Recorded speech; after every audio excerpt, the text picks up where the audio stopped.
Okay, we're back to do some reading here. So, Chapter 3, A New Home in the Woods. At last, Jessie opened her eyes. It was morning, but the sun was covered by clouds. She sat up and looked all around her, and then she looked at the sky. It seemed like night, for it was very dark. Suddenly, it began to thunder, and she saw that was what was really going on. Oh, I can't believe we forgot. We fell asleep just out in the middle of the wilderness. What are we going to do? What are we going to do? Thought Jessie. The wind was blowing more and more clouds across the sky, and the lightning was very near. She walked a little way into the woods, looking for a place to go out of the rain. Where shall we go? She thought again. Then she saw something ahead of her in the woods. It was an old boxcar. What a good house that will be in the rain, she thought. She ran over to the boxcar. There was no engine, and the track was old and rusty. It was covered with grass and bushes because it had not been used for a long time. It is a boxcar, Jessie said. We can get into it and stay until it stops raining. She ran back as fast as she could to the other children. The sky was black and the wind was blowing very hard. Hurry, hurry, cried Jessie. I found a good place. Hurry as fast as you can. Henry took Benny's hand and they all ran through the woods after Jessie. It's beginning to rain, cried Henry. We'll be there soon, Jessie shouted back. It's not far. When we get there, you must help me open the door. It's very heavy. The stump of a big tree stood under the door of the boxcar and was just right for a step. Jessie and Henry jumped up on the old dead stump and rolled back the heavy door of the car. Henry looked in. There's nothing in there, he said. Come on, Benny, we'll help you up. Violet went in next, and last of all Jessie, and Henry climbed in. They were just in time. How the wind did blow. They rolled the door shut, and then it really began to rain. Oh, and how did it rain? It just rained and rained. The children could hear it on the top of the boxcar, but no rain came in. What a good place this is, said Violet. It's just like a warm little house with one room. After a while, the rain and lightning and thunder stopped, and the wind didn't blow as hard. Then Henry opened the door and looked out.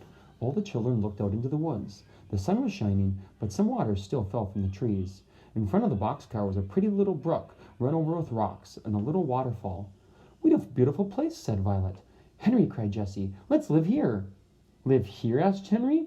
Yes, why not, said Jessie. This boxcar is a fine little house. It's dry and warm in the rain. We could wash in the brook, said Violet. Please, Henry begged Jessie. We could have the nicest little home here. We could find some dishes and make 4 beds and a table and maybe chairs. No, said Benny. I don't want to live here, Jessie. Oh, dear, why not, Benny? Asked Jessie. I'm afraid the engine will come and take us away, answered Benny. Henry and Jessie laughed. Oh, no, Benny, said Henry. An engine will never take this car away. It's old, an old car, and grasses and bushes are growing all over the track. See? Nothing even uses these railroad tracks anymore. Then doesn't the engine use this track anymore? No, indeed not, said Henry. He was beginning to want to live in the boxcar too. We'll stay here today anyway.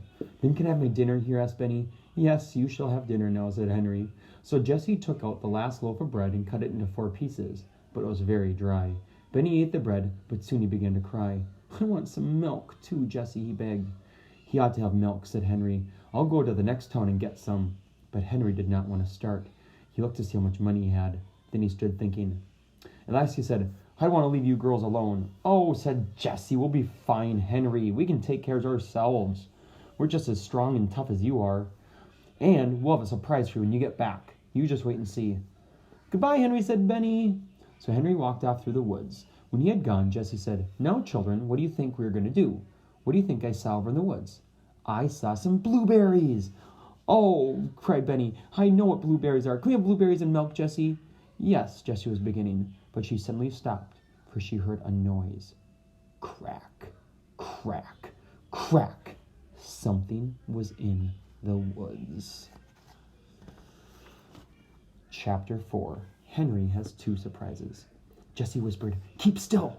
The 3 children did not say a word. They sat quietly in the boxcar looking at the bushes. I wonder if it's a bear, thought Benny. Soon something came out. But it wasn't a bear, it was a dog, which hopped along on 3 legs, crying softly and holding up a front paw. It's all right, said Jessie. It's only a dog, but I think he's hurt. The dog looked up and saw the children, then he wagged his tail. Poor dog, said Jessie. Are you lost? Come over here and let me look at your paw. The dog hopped over to the boxcar and the children got out. Jessie looked at the paw and said, Oh, dear, you poor dog. This is a big thorn in your foot. The dog stopped crying and looked at Jessie. Good dog, said Jessie. I can help you, but it might hurt a little bit. The dog looked up at Jessie and wagged his tail again. Violet, ordered Jessie, please wet my handkerchief in the brook.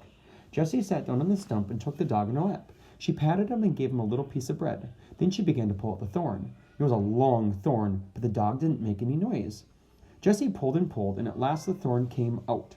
Violet had a wet handkerchief ready. Jessie put it around the dog's paw, and he looked up at her and wagged his tail a little. He wants to say, "Thank you, Jessie," cried Violet. "He's a good dog not to cry."